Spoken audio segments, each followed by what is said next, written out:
Bang Ya, Bona, kata Bang Ade begitu. tidak berpengaruh apa-apa nanti terhadap proses hukum yang sedang berjalan. Tapi saya kutip Anda sempat menyebutkan apa yang Anda perjuangkan itu adalah kemenangan publik, bukan personal. Ini publik. Yang mana maksudnya dan hubungannya dengan kasus ini apa, Bang Bona?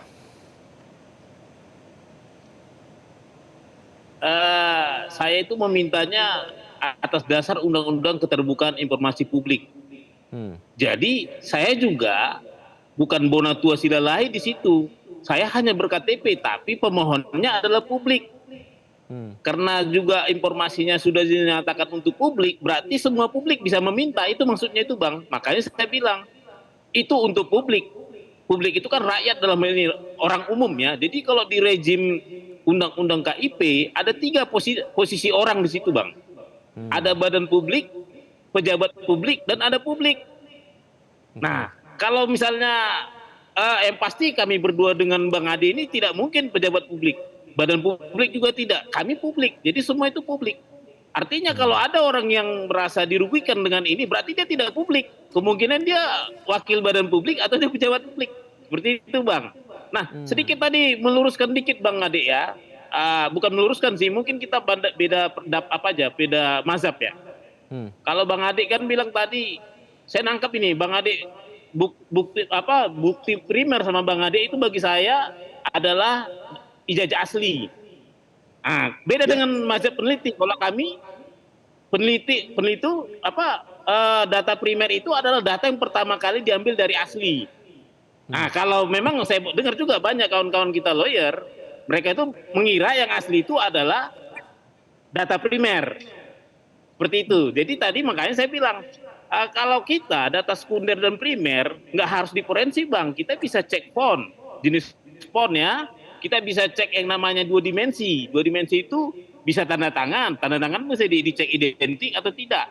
Tanggal lahir juga bisa divalidasi, tanggal leges. Artinya kalau yang Abang arahkan ke data primer di aku, bukti primer di data ijazah asli di aku, bukti primer di Bang Ade, memang harus larinya ke forensik dokumen.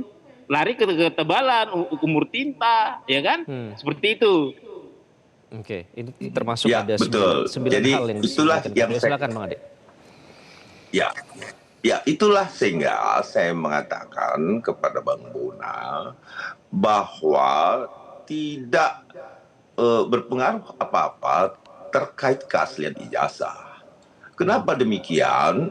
Karena ijazah asli yang harus diteliti, ya kan, yang harus diforensik. Contohnya, ya, yang diforensik oleh Puslapor, ya, Mabes Polri, itu kan aslinya dibawa kemudian diuji lab. Nah, kalau terkait bahwa penelitian Bang Bona itu sah-sah saja menggunakan data fotokopi, itu terserah Bang Bona. Diakui atau tidak, itu penelitian Bang Bona. Dan ingat, peneliti itu boleh salah, tapi tidak boleh melanggar hukum. Iya kan? Nah, saya selalu mengatakan di berbagai pertemuan, baik Bang Rismon maupun Bang Bona maupun siapapun yang saya temani berdialog, saya selalu menyampaikan bahwa penelitian itu sah-sah saja. Peneliti boleh salah, tapi tidak boleh melanggar hukum. Makanya, seorang peneliti tidak bisa menentukan bahwa ini adalah penelitian yang sahih. Kenapa? Menurut penelitian dia. Tetapi sahih atau tidaknya suatu penelitian, kalau memang mau mencari kebenaran, maka harus ada putusan pengadilan bahwa ini adalah asli atau palsu. Kan itu ya yang terjadi, bahwa hukum positif kita seperti itu, Bang Iqbal. Jadi tidak bisa kita juga mengkategorikan bahwa penelitian ini berdasarkan penelitian ini, penelitian itu, tetapi kita sendiri tidak memegang bukti hukum, ya, bukti hukum asli. Nah, Baik, inilah Bang Ade. yang menjadi polemik Oke, saya ke saat Bang Bona ini terlebih dahulu. hingga Bang Bona, berbola salju. pertanyaan saya selanjutnya adalah mengapa objeknya Pak Jokowi ya? Ini terutama dalam soal pencapresan. Mengapa kali ini objeknya Pak Jokowi? Apakah ada harapan bahwa dari satu hal ini, salinan ini bisa menentukan keabsahan ijazah Jokowi pada masa pencapresan? Kalau saya Bang Iqbal, seorang peneliti yang baik itu adalah latar belakang yang kuat. Nah, latar belakang yang paling kuat adalah masalah yang ada ya, masalah ada yang terjadi di publik. Bagi saya ijazah ini, masalah polemik ijazah Pak Jokowi ini sudah berlarut-larut sehingga saya merasa terpanggil untuk meneliti. Nah, karena memang seperti apa yang kata Bang Ade tadi, nggak kelihatan aslinya. Ini publik kan jadi bingung, apalagi ditambah banyak foto-foto kopian yang beredar-edar yang baik seperti yang kata dari Bang Dian ya, Bang Sandi, itu membuat publik bingung. Ini membuat saya tertarik sebenarnya. Nah, kan tidak harus asli untuk membuktikan ijazah itu ada. Tidak harus yang dari Pak Jokowi, tapi bisa kita ambil dokumen-dokumen sekunder dari lembaga-lembaga terverifikasi dan validasi, yaitu lembaga negara. Target saya waktu itu cuma 2, yaitu ANRI, Arsip Nasional Republik Indonesia, dan KPU. Ternyata ANRI juga tidak menerima ini barang. Makanya satu-satunya yang punya dokumen sekunder ini cuma KPU.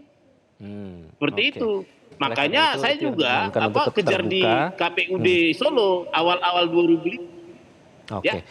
Termasuk ada 9 hal yang disembunyikan, itu Anda minta untuk dibuka semuanya ya kepada publik, itu permohonan Anda. Bang Ade, kalau melihat seperti ini, Anda menilai mengapa gugatan ini sampai ada? Apa motif dari permohonan yang dilakukan oleh Bang Bona? Itu yang menjadi menarik Bang Iqbal di sini. Kenapa saya bilang menarik? Ada apa dengan ijazah Pak Insinyur Joko Widodo? Ya, masih banyak mantan presiden yang juga bisa diteliti. Kalau kita mau fair, ya. Nah, ini kan setelah adanya laporan, barulah sibuk nih teman-teman untuk mencari. Artinya, kalau kebenaran itu kan diungkap, ya, dicari sama mereka, ya, teman-teman ini. Gimana caranya supaya bisa dinyatakan palsu? Bukan bagaimana caranya membuktikan ini asli loh. Tetapi yang saya lihat, ya teman-teman ini, bukan kepentingan yang normatif. Sorry Bang Bona, kalau Bang Bona misalkan memang mau meneliti, ya toh, kan tidak harus membuktikan ijazah itu palsu saja. Tetapi tentu dengan penelitian Bang Bona harus berimbang dong. Kan gitu. Analogi saya, bahwa ketika kemudian seorang peneliti tidak hanya mencari satu kepalsuan dong, tapi mencari kebenaran. Nah, ketika mencari kebenaran, langsung dijawab Bang Bona. Bang Ade, waktu kita sudah habis, kita cuma punya waktu untuk Bang Bona. Terakhir silakan Anda tanggapi, Bang Bona. Ya, seperti itu, bahwa tidak semua ya. Bahwa saya ini sebenarnya hipotesis saya bukan palsu atau tidak. Betul. Tapi hipotesis saya, ijazah itu ada atau tidak. Betul. Ini satu tahap awal dulu ini. Kalau ijazahnya ada, baru kita masuk ke tahap berikutnya, palsu atau tidak. Itu domainnya tim RRT. Kalau saya ya kan domainnya adalah dokumen publik yang tahun 2005 sampai sekarang tahun 2025. Kalau teman-teman RRT itu kan tahun 1980 ke 1985. Baik. Jadi aku hanya membatasi pada hipotesis dokumen publik saja. Intinya ada ijazahnya sudah clear gitu kan? Oke. Baik. Oke. Ya, aku hanya sampai situ. Oke. Jelajahi cara baru mendapatkan informasi. Download Metro TV Extend sekarang.